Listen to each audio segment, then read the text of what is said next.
Hei, hei, hei, kaasaegne naine. Wow. Eelmine kord ma rääkisin nii palju ja siis ma sain aru, et täiesti omaette teema peaks olema seotud harjumustega. Ja täna ma tahangi rääkida harjumused, mis muudavad elu.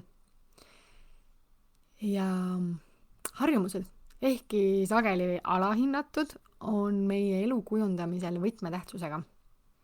Me ei sünni siia maailma õnnelike, edukate ja tervete inimestena, vaid me muutume selleks harjumuste kaudu, mida me oma igapäevaellu loome. Kõik, mida me teeme iga päev, on samm meie tuleviku poole. Harjumused ei ole lihtsalt tegevused. Need on valikud, mis viivad meid oma eesmärkideni. Kas sa tead, et teadus näitab, et meie elu ja edulood on tihedalt seotud sellega, mida me iga päev kordame? Nii põnev. Ja võib-olla sa oled täna sellises kohas, kus mida asja, mis harjumused? Ma olen survival mode'is. Ma olen magamata. Ma toitun super ebatervislikult. Ma ei jõua üldse enda eest hoolitseda. Mul on juuksed pesemata. Annika, mis asja sa tuled mulle sinna harjumustest rääkima? Et harjumustest, mis muudavad mu elu. Yeah. Ja ma tahaks, et mu elu oleks teistmoodi. Ma tahaksin, et ma oleksin oma elus teises kohas, kui ma täna olen. Kuid kas ma päriselt olen valmis selleks? Aga rääkides siis teadusest harjumuste kohta. Meie aju on harjumuste loomisel geeniuse tasemel. Uuringud on näidanud, et umbes 40% meie igapäevaelu tegevustest on automaatsed ja neid juhivad harjumused. See tähendab, et meie elu koosneb suuresti korduvatest tegevustest, mis on ajaga muutunud siis harjumusteks. Korduvad tegevused, mida me teeme korduvalt, need on muutunud harjumusteks. Ja me ei pea iga kord mõtlema, kuidas me hambaid peseme või kuidas me tööle lähme või kuidas ma lapse lasteaeda viin. See kõik on üsna automaatne. Sama kehtib ka suuremate elumuutuste kohta. Igapäevased väikesed harjumused muudavad meie elu käiku. Ja isegi kui me ei pane neid tähele. Aju teaduslik pool on see, et harjumuste moodustamine toimub ajus paiknevate basaalganglioonides. Ma ei ole teadlane, aga selline sõna on siin. Selline piirkond on meie ajus. Ja see piirkond on seotud siis liikumise, harjumuste ja õppimisega. Ja kui me kordame sama tegevust piisavalt sageli, teeb meie aju selle protsessi tõhusaks ja automaatseks. Vabastades meelelt ressursse, et keskenduda uuteks ülesanneteks. Ja selle põhjal on teaduslikult tõestatud, et harjumused on võtmekomponendid edukuse saavutamises. Sest need vähendavad meie meele väsimust ja muudavad elu lihtsamaks. Ja kes ei tahaks lapsevanemana, et meie elu oleks natuke lihtsam või oma tippkarjääri püüeldes või oma ettevõtlusega tegeledes, et meie elu oleks natukene lihtsam ja tõhusam. Ja üks teadusuuring näitas, et järjepidev tegevus viib uue käitumismustri kujunemiseni, mis ajaga muutub osaks meie igapäevaelust. Ja selle kohta, et kui palju võtab aega uue harjumuse väljakujundamine, on levinud hästi suur müüt, et ma ise müüsin 2 aastat Ameerikas raamatuid ja meile hullult tihti räägiti seda, et et esimesed 3 nädalat, esimesed 21 päeva on kõige olulisemad, et kujuneks välja harjumus. Ja seal omamoodi oli nagu tõepõhi taga, sest et esimesel 2 nädalal umbes 30% esimese aasta tudengitest, kes raamatuid müüma läksid, alati loobusid. Ja siis, kui sa ikkagi 2 nädalat seal ära vastu pead ja siis juba 3. nädala ka vastu pead, siis on suurem tõenäosus, et sa pead suve lõpuni vastu. Et see harjumus seal ukselt uksele käia, koputada ja raamatuid näidata on justkui osaks sinust saanud. Aga tänasel päeval on nagu püütud aru saada, et kus see 21 päeva tuli ja tegelikult ei ole sellele ühtegi head selgitust. Et on mingisugused erinevad uued uuringud, et uue harjumuse tekkimine kestab keskmiselt kestab uue harjumuse tekitamine siis 66 päeva. Et see uue harjumuse väljakujundamine ei ole hetkeline muutus. Ja 21 päeva, tegelikult 3 nädalat on ju super lühike päev, et kui ma tahaks tervislikult toituma hakata või rohkem liikuma või rohkem raamatuid lugema, et 3 nädalat ma ju saan hakkama, aga tegelikult see 3 nädalat on ikkagi üsna lühiajaline, et selleks, et püsivad muutused tegiksid, on vaja natukene rohkem aega, on vaja olla järjepidev. Ja on uuringuid, mis ütlevad, et mõned harjumused võivad võtta kuni 254 päeva, et täielikult juurduda. Aga üldiselt enamik inimesi loovad harjumusi kiiremini, kui nad tegelikult ise oskavad üldse ette kujutada. Et siin tulebki harjumuste loomisel sisse järgmine väga oluline aspekt, milleks on järjepidevus. Aju peab harjumuse täitmiseks saama piisavalt kordusi, et luua neuroloogilised ühendused, mis muudavad selle automaatseks. Näiteks üks hiljutine uuring University College Londonis leidis, et igapäevane 30-minutiline jalutuskäik viis paljud inimesed kiiremini tervislikumate eluviiside juurde. Inimesed, kes tegid seda iga päev vähemalt 2 nädalat, hakkasid seejärel ka sööma tervislikumalt ja paremini magama. See viitab sellele, et igapäevased väikesed sammud võivad muuta mitte ainult meie harjumusi, vaid ka meie elu kvaliteeti. Et kui ma alustasin oma parima võimaliku füüsilise ja vaimse vormi suunas liikumist, ma ei hakanud nagu täiega mingisugust oma toitumist ja asju piirama, jälgima, vaid ma alustasingi lihtsalt liikumisest. Alguses oli see 2 korda nädalas jõusaalitrenn, nüüd 3 korda jõusaalitrenni ja selle sammud ma tõin ka tasapisi hiljem juurde. Alguses oli 10 000 sammu päevas. Alguses ei olnud üldse, ma ei jälginud, ma lihtsalt proovisin aktiivsem olla, siis ma panin endale eesmärgi 10 000 sammu päevas. Ja siis ma tõstin selle eesmärgi 12 000 peale. Ja see, et juba ma pean tegema valikuid, et ma liiguksin, siis see mõjutab ka seda, et ma ju, kui ma nagu pingutan, et ma tahaks rohkem liikuda, siis ma ju tahan ka oma kehale anda paremat kütust. Ja sealt on tulnud see, et ma söön palju valgurikkama toitu ja püüan nagu jälgida seda, et oleks seda valku minu igapäevases menüüs. Et lihtsalt üks pisikene asi mõjutab kõike teist. Ja kui rääkida harjumustest, mis siis parimad eeskujud harjumuste juurutamisel tulevad tihti just sportlastelt. Et võtame näiteks Michael Phillipsi, kõigi aegade edukaimat olümpiasportlast, kellel on 23 kuldmedalit.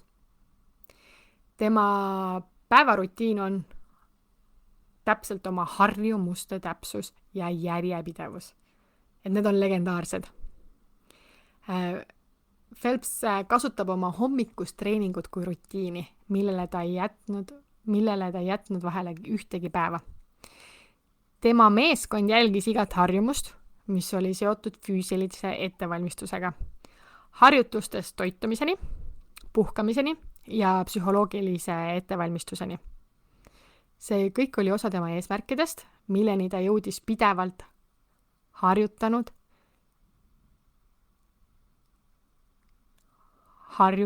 harjumust välja kujundades, et täpselt õigel hetkel tippu jõuda.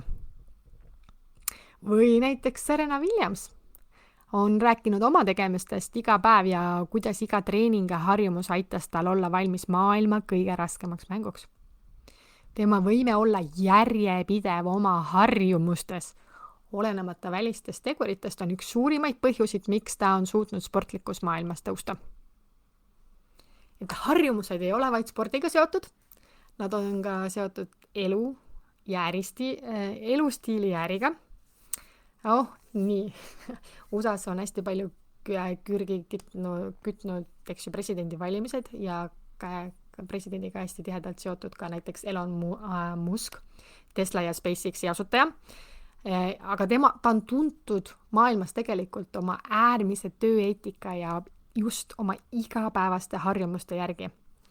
Ta alustab oma päeva kell 7 hommikul ning omab väga ranget rutiini, mille eesmärk on anda maksimaalne tootlikkus. Ta usub, et harjumused on tema edu võti. Igapäevane keskendumine ja prioriteetide seadmine on taganud tema ettevõtete erakordse kasvu. Okei, Annika, sportlased, ettevõtjad, aga kes mina? Kui sa vajad luba, et elada sellist elu, millist elu sina tahad elada päriselt nendel tingimustel, millel sina tahad elada, palun kirjuta endale paberilipikule lubatud ja hakka elama. Kuid kuidas siis hakata looma harjumusi, mis viivad sind sinna nende eesmärkideni? Kui harjumused on elu määravad tegurid, siis kuidas me neid tegelikult luua? Kõige tähtsam osa on, et sa ei pea kõiki oma harjumusi ühel õhtul paika panema. Et ma rõhutan veel kord, järjepidevus on see, mis loeb. Et alusta väikeste sammudega.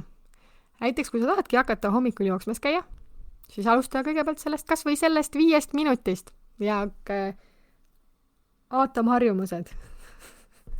Alusta sellest väikesest asjast ja lisa järjest juurde.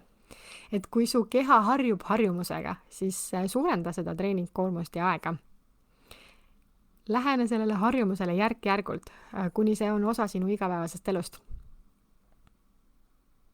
Et näiteks sa tahad hakata poolmaratoni ette valmistama, siis sa ei lähe ju kohe ja ei jookse seda 21 kilomeetrit, sest kui sa jooksed selle 21 kilomeetrit kohe esimesel korral ära, esiteks sa võib-olla jaksagi. Teiseks on see, et kogu sinu keha on järgmisel päeval nii valus, raske ja siis sa tunned, et ei, las see poolmaraton olla või las see maraton olla, ma ei ole valmis selleks. Aga kui sa alustad, et ma hakkan siis maratoniks treenima ja võib-olla sa tõesti pole 10 aastat treeni teinud, nagu minuga oli. Ma alustasin ka väikeselt ja tasakesi ja jõusaali treeningutega näiteks ja jalutamisega. Et lihtsalt lähed ja teed oma kvartalile, kus sa elad, väikese tiiru peale, kiiremini jalutades, siis iga päev lisad sinna selle 1%, et automarjumused räägivad sellest 1%, et kui sa iga päev teed 1% paremini, siis aastas on 365 päeva, et kui sa mõtled sellest, et kus sa alustad ja kui sa aasta lõpuks oled iga päev ainult 1% paremini teinud kui eile, siis kuhu sa võid tegelikult jõuda aastaga. Ja teaduslikult on soovitatud, et oma harjumused on hea luua 30 päeva jooksul. Et kui sa saad midagi teha pidevalt 30 päeva jooksul, siis see muutub kergemaks. Ja iga päev, mil sa saad lisada väikese sammu, loed oma eesmärki 1 sammu võrra lähemale tulevaks või sina liigud oma eesmärgi suunas. Et meie aju hakkab harjumust tugevdama, kui me teeme seda iga päev sama asja. Et põhimõtted, mis aitavad harjumusi kindlaks muuta, ongi alusta väikeste sammudega. väikemised sammud võivad tunduda tühised, kuid need loovad suuremate muutuste aluse. Et kui ma oma klientidega alustan, siis ma tegelikult teen nendega 5-päevase tasuta väljakutse, kus me töötamegi 5 päeva sellise väga konkreetse väikese teemaga, aga see annabki kaasa sellele, et sellest paigalseisust sa saaksid natukene juba edasi liikuda. Siis on hästi oluline asi see, et sa alustasid väikeste sampudega. Et motivatsioon on raske, momentum on kerge ja see ongi see järjepidevus. Ja siis järgmine samm ongi see, et kui sa oled alustanud väikeste sammudega, et edasi tuleb püsida järjepidev. Et ära lase ühel mitte eelistatud või mitte sobival päeval sind tagasi tõmmata, et järjepidevus on kõige olulisem tegur. Ja seda ma näen, kuidas inimesed, nad teevad ka selle 5-päevase väljakutse läbi või üldse keegi kuskil koolitusel, seminaril käib ära, aga väga tihti pannakse see arvutigaas kinni ja out of sight, out of mind, et siis kui ei ole seda sinul ees, siis sa ka enam ei mõtle sellele ja isegi kui sa tahtsid oma ellu mingisugust nüüd muutust luua, siis mingisugune pisikene hea momentum oli sees, hoog oli sees, sa paned oma arvutikaane kinni ja siis kõik on kadunud. Järjepidevust ei ole enam. Sul on nii raske üksi püsida järjepidev. Ja siis on see koht, kus on hea, kui sinu kõrval on coach, kes ütleb sulle, hei, kus sa oled? Sa oled liiga pikalt toppama jäänud, liigume nüüd edasi oma eesmärkide suunas. Mis on need sammud, mis me nüüd tegema peame? Ja aitab sul kiiremini ja lihtsamalt edasi liikuda. Ja võib-olla 3. ongi see, et kui sa hakkad seda uut harjumust looma, siis seosta see harjumus ka millegi meeldiva tegevusega, et kui sa seostad selle harjumuse meeldiva tegevusega, et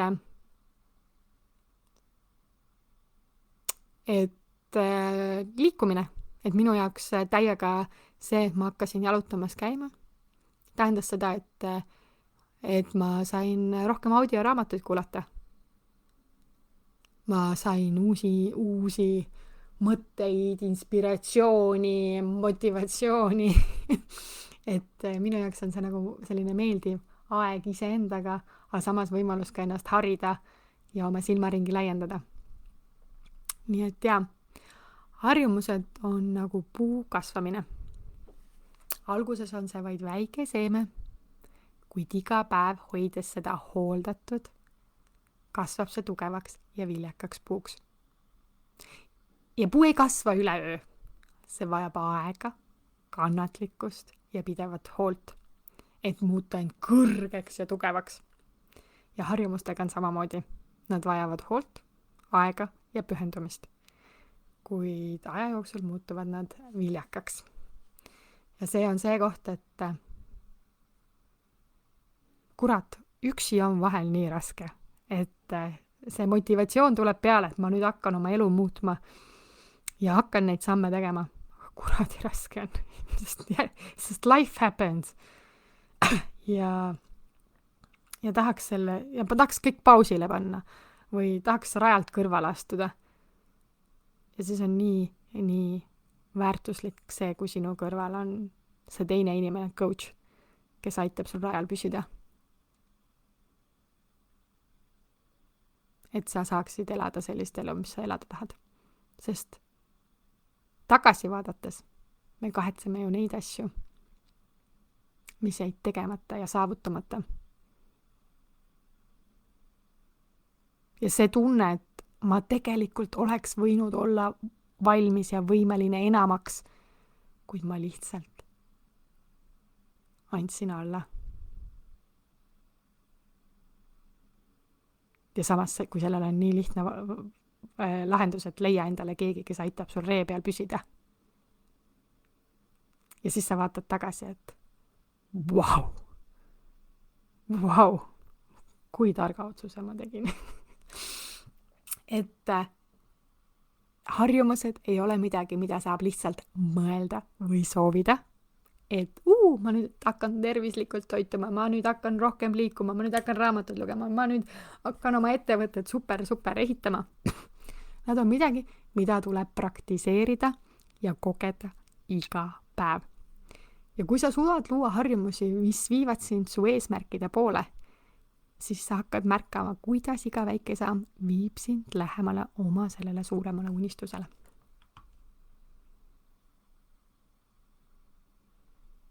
Muutus ei ole see, mida sa ootad. See on see, mida sa loomulikult elus tegema hakkad. Sinus on täiega nagu full power. Ära ole iseenda pudeli kael. Pane jalga oma tegevjuhi püksid ja kleit. Hakka minema. Meil on ainult üks elu. Super nõme on vaadata aasta pärast tagasi, et ma olen ikka veel täpselt samas kohas, sest mul puudus järjepidevus. Et mul on tahe olemas, mul on soov olemas, mul on visioon olemas. Aga mul puudus lihtsalt järjepidevus. Mul on strateegia ka olemas, kõik on olemas, aga ma lihtsalt seisan siin ammu ühe koha peal paigal, sest ma ei suuda luua mingit uut harjumust ja ma ei suuda edasi liikuda. No lase oma egol minna ja küsi abi. Võta abi vastu. Motivatsioon on raske. Momentum on kerge. Ja siin saab keegi sind aidata. Igal juhul. Mõtle, mis võiks olla see harjumus, mida sa siis muuta tahad või juurde lisada ja hakka minema. Alusta väikeste sammudega ja järgmine samm on lihtsalt järjepidevus. Et las need numbrid olla, et mitu päeva kujuneb harjumuse välja loomiseks nagu so what on see 21 päeva, 64 päeva, 260, mis see oli, 263 päeva, midagi sellist. So what? Sa lood endale uut elu. Uut eluviisi. Ja vahet pole, kas see võtab sul siis 1 nädala, 3 nädalat, pool aastat, aga kui sa hakkad vaikselt minema, siis see muutus on järjepidev. Näiteks kas või mu kaalulangetuske teekond, see ei ole olnud nagu, et 4 kilo 4 nädalaga. See on pigem olnud siin tagasihoidlik nagu kilo kuus. Ja mis siis? Et ma endiselt on 11 minna minu sellest originaalkaalust. Aga see, et kui ma poleks hakanud neid väikeseid samme juba septembris astuma, jah, on need tagasi löögid ja langused, mingi nüüd trennipaus ja momentumi kadumine ja see on kõik okei. Sest ma tean, et tuleb taaskord lihtsalt ennast kokku võtta, väikeste sammudega minema hakata ja järjepidev olla. Ja mina küsisin oma treeneri käest abi, et kuule, ma olen reelt maha astunud, et kuule, mis ma teha saan, et tagasi ree peale saada. Ja täpselt samamoodi kõige muuga, ettevõtluse ja asjadega, et sa ei pea kõiki asju üksi pusima ja tegema. Ühesõnaga, motivatsioon on raske, momentum on kirge. Let's go! Sa oled sa saad igal suvalisel ajahetkel oma elus otsustada olla parim ja parem võimalik versioon iseendast. Let's go!